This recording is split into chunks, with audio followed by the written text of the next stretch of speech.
के आई रे दादा। सारा मेहरारू का इतना चोना दिखाई जितना हाई व्यास में बा। आई रे दादा कि कैसे खेल जइबू सावन में कजरिया बदरिया घेरिया इतना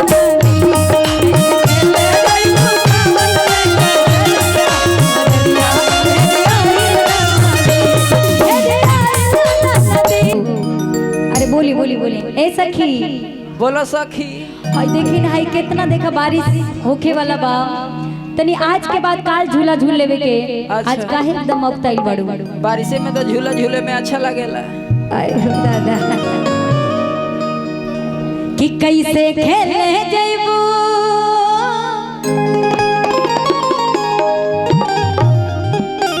कि कैसे खेले जइबू सावन में कजरिया बदरिया घेरिया इल नदी। कैसे खेले जइबू सावन में कजरिया बदरिया घेरिया इल नदी। घेरिया इल नदी। एक मिनट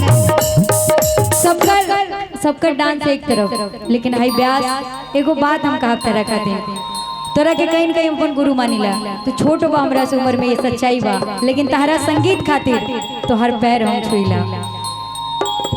इनके जैसा ब्यास ना अब होगा और कोई चाहेगा भी ना तो गोलू राजा नहीं बन पाएगा क्योंकि ये वाकई में भोजपुरी माटी के राजा हैं और आप पर माता रानी की कृपा हमेशा बनी रहे। लेकिन तहारा हुए तो एकदम जान मारेला लेकिन तनी धोतिया है ना। हाँ धोतिया दे के लेकिन हमरा के खाली तनी मनी ऐसे आवेला। हाय तनी सा हमने सखी बन जाए ना देखे सब देखिए लेवे का करे के है ना। हरौरा सखी बनी है के शाखा बन जतई नहीं यो हमार सखिए बन जाए सखा ना सखा बने तो दिक्कत होई। सखी बड़ा निमन बा। हाय इतना निमन लगा तरी के आई रे दादा। सारा मेहरारू का इतना चोना दिखाई जितना हाई व्यास में बा। आई रे दादा कि कैसे खेल जइबू सावन में कजरिया बदरिया घेरिया इल नदी।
लेकिन कोनो बात नहीं इतने हमरे लिए काफी बा। तू तो जात हवा कहली सोना संग ना सहेली तू तो जात हवा कहली हो तू तो जात हवा कहली केहू संग ना सहेली तू तो जात हवा कहली केहू संग ना सहेली छैला रोक लई है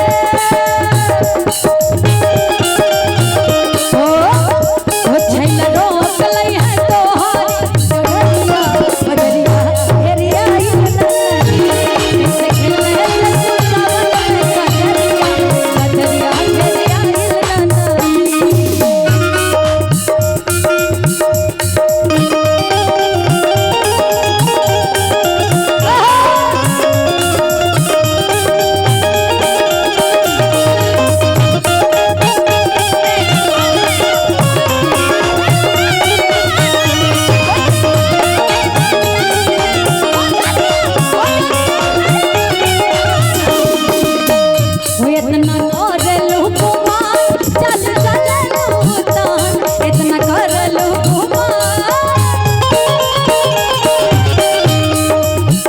हो इतना कौन लुकुमान चल चल उड़ान इतना कौन लुकुमान चल चल उड़ान तोहर नैना बटे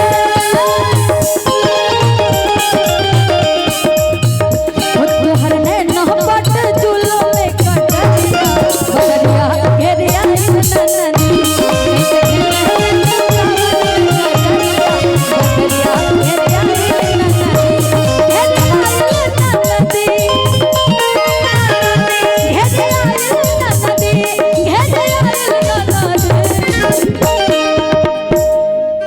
अच्छा ए चाची आप लोग के अच्छा लागत बना तो तनी ताली तो बजा के आशीर्वाद देवे के चाहिए ना तोहरे लोगन से काहे के बा? अरे वाह जुग जुग बनल रहा बाबू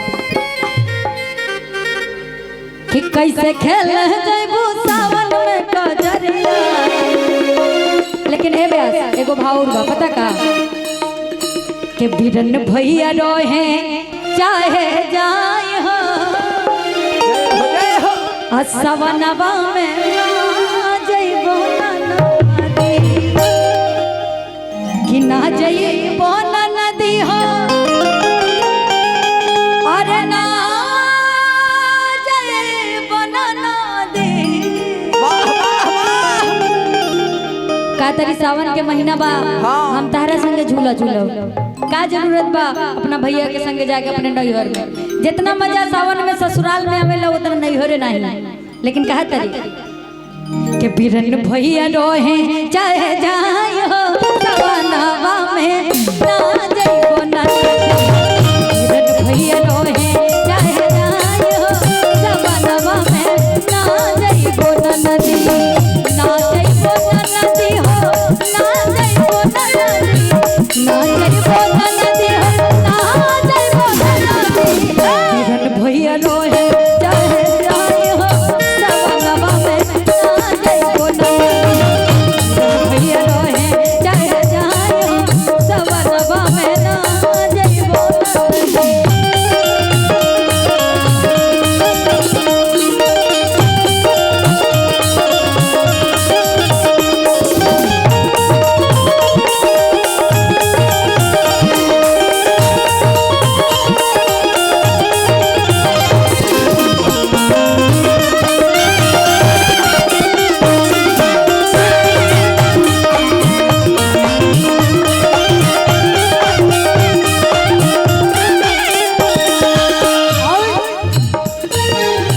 सोने के लोटा गंगा जल पानी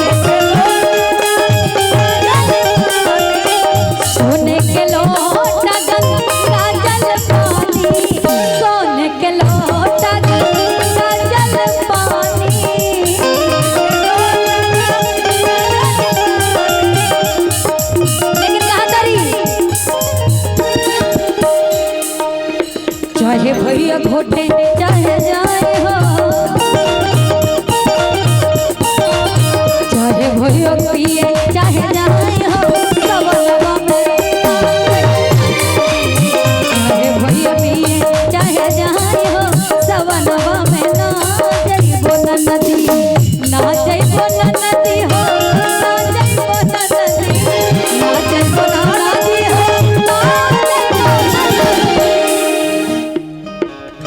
बिरन भैया रोहे चाहे जाय हो सवनवा में ना जइबो ना नदी भैया रोहे चाहे जाय हो सवनवा में ना जइबो ना नदी बिरन भैया रोहे चाहे जाय हो सवनवा में ना जइबो ना नदी बिरन भैया रोहे चाहे जाय हो सवनवा में ना जइबो ना नदी बिरन भैया रोहे चाहे जाय हो सवनवा में ना जइबो ना नदी हो।